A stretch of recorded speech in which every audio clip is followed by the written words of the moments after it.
welcome to the deep dive. If you're trying to keep up with India's tech sector right now, it feels less like a smooth growth curve and more like a high-speed pivot. Oh, absolutely. The amount of change happening all at once is it's dizzying. It really is. We're looking at a market in early 2025 that's being reshaped by, I'd say, two massive and almost contradictory forces. Yeah, right. You've got this sheer momentum from Gen AI adoption on one side, and that's colliding head-on with a brand new, very stringent regulatory framework on data privacy. And that's our mission for this deep dive, right? To synthesize the latest numbers, the risks, and these huge tech shifts from the sources you shared. Exactly. We want to give you that critical update for right now, because this whole dynamic, it's what's defining the path to that projected $300 billion revenue goal by, the end of FY 2026. That's the milestone. And it's achievable, I think, but only if the industry navigates these pressures we're about to dig into. Okay, let's unpack this. Let's start with the foundation. What are the biggest macro signals telling us? Where's the money flowing? The foundation is incredibly solid. The headline number, I guess, is that IT exports are projected to hit $210 billion for FY 24-25. Wow. And to put that in context, it means India is capturing about 18% of all global IT outsourcing spending. 18%? That's not just growth. That's consolidating a dominant position. It is. It shows global companies see the sector as, a core part of their business, not just a way to save costs. Right. But here's what's often overlooked. The domestic market's acceleration. IT spending inside India is forecast to grow by 11.2%, hitting nearly $160 billion this year. Okay, and I saw this in the notes. The kicker is that domestic revenue is actually growing faster than exports. Yes, a 7% annual increase, contributing 12% to the national GDP. It's huge. Is that entirely a good thing, though? I mean, that resilience is great, but does it risk pulling focus or talent away from the high-margin export markets that have always been the engine? That is a key tension point. But for now, the growth feels very complementary. The domestic market is demanding these high-value digital solutions, which, pushes the whole industry to mature faster. And where is that money going? It's concentrated in high-value subsectors, think engineering R&D, and the explosion of global capability centers, the GCCs. So the captive tech hubs for multinationals. Exactly. And digital engineering is just booming, especially in sectors like BFSI banking, financial services, insurance plus healthcare, and retail. And all of this is supported by infrastructure. You can't do any of this without some serious horsepower. Right, and those infrastructure numbers. A 21% growth in data center capacity, that's a massive long-term bet. They have to make it. That growth is driven by this urgent need for enterprise software, for cloud solutions. It's the essential scaffolding for the AI age. Okay, so we've got this massive growth opportunity. Let's pivot to the other side of that coin, the massive guardrails being installed.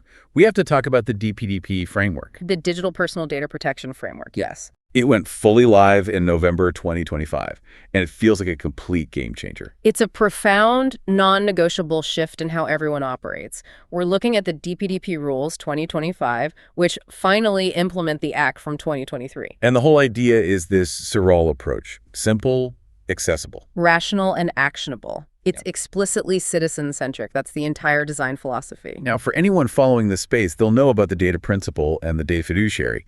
But I think the really crucial piece to understand here is the role of the consent manager. I agree. That's the revolutionary part. These consent managers must be India-based companies. Okay. Their whole job is to provide a neutral, transparent platform for you, the individual, to manage and, more importantly, revoke your consent. So it localizes the mechanism of trust. The bridge between the user and the corporation is built within India's borders. Precisely. It emphasizes accountability. The old days of, burying consent in the fine print are completely over. But the real teeth are in the penalties. Well, let's talk about the risk here. The timeline is tight. Data fiduciaries have an 18-month window for phased compliance, and that clock is ticking very loudly. And the fines. The maximum penalty for failing to maintain reasonable security safeguards is up to 250 crore. 250 crore. How does that compare to something like GDPR fines in the EU that suddenly makes this a core global issue? It's absolutely comparable to the largest global privacy fines. It elevates data security to a board-level risk overnight. And if you connect that back to the AI push. Exactly. If you're building data-hungry Gen AI models, you're taking on exponentially more risk. The DPDP Act is basically the new fuel regulation for the AI engine. If you're non-compliant, the whole thing just seizes up. And it's not just about security failures. No. Violations around children's data or just failing to notify the Data Protection Board about a breach. Those can each attract penalties of up to 200 crore. So the financial risk is now just a core operational cost. It's baked in. Yeah. But on the flip side, this is about empowering the user. So what new rights do people have? The rights are clear. You have the right to know exactly how your data is used, the right to access it, correct it, update it, even erase it in some cases. And companies can't delay. No, they have a strict 90-day maximum to respond. That means overhauling a lot of customer-facing and back-end systems. So we have this massive regulatory cost of failure. But let's look at the payoff. Why take on this risk? Because the AI tipping point is just too big to ignore. That's the pivot. The EYCII report confirms it. Corporate India is way beyond just experimenting. Right. The data shows 47% of Indian enterprises now have multiple Gen AI use cases live in production. That's a real inflection point. This is operationalized, not just a theory. Absolutely. And 76% of business leaders expect a significant impact. The conviction is there. But here's the paradox I saw in the sources. There's a huge gap between that belief and the actual budget. The gap is real. Despite that overwhelming conviction, funding is still very conservative. Over 95% of organizations are allocating less than 20% of their IT budgets to AI and machine learning. They want the benefit, but their wallets are still pretty tight. Which speaks to the next metric. 91% of leaders said speed of deployment was the #1 factor in a buy versus build decision. So they're asking, can we afford not to buy a solution? Because they can't afford to build an internal team from scratch yet. That's the dynamic, exactly. They need speed to market to get those efficiency gains now. Yeah. And you can see it in their investment priorities for the next year. Where are they focusing? It's heavily operational. Operations is #1 at 63%, then customer service at 54%, and marketing at 33%. So they're embedding AI into the daily workflow. To streamline standardized tasks, yes. Which brings us to the workforce. Right. If AI is automating all this work, what's happening to the talent structure? They're creating what the report calls AI-first architectures of work. 64% of companies report they're already transforming the workforce where it targets those standardized tasks. Changing job roles, demanding new skills. Exactly. Looking for people who can collaborate with AI agents. Speaking of skills, let's look at the talent pipeline. The year starts strong with a hiring rebound, but retention is still a problem. The hiring rebound in January 2025 is a great sign of renewed confidence. White-collar hiring surged 32% year over year. And for IT specifically. The top 4 IT majors committed to recruiting around 82,000 fresh graduates. That pushes the whole sector's projection to over 150,000 fresher hires in FY25. That's great for entry-level talent. What about the specialized skills for this AI transformation? That demand is projected to surge by 30 to 35%. The competition for people who can actually implement these AI cases is fierce. And it's not just traditional tech skills. There is this huge shift towards green jobs. This is really significant. It shows the sector aligning with global sustainability goals. Green jobs have jumped 41% over the last 2 years. Driven by clean energy and EVs. Right. And demand is projected to rise another 11% this year. You're seeing these new hubs for specialized roles like energy auditing emerge in Bengaluru, Delhi, and Pune. But despite all this hiring, the attrition numbers from late 2024 show that the talent war is, it's not over. Not at all. Attrition is still a major headache. Wipro's rate rose to 15.3%, the highest of the top players. Infosys was at 13.7%, and even TCS ticked up to 13%. So high-value talent knows its worth and is willing to move. Absolutely.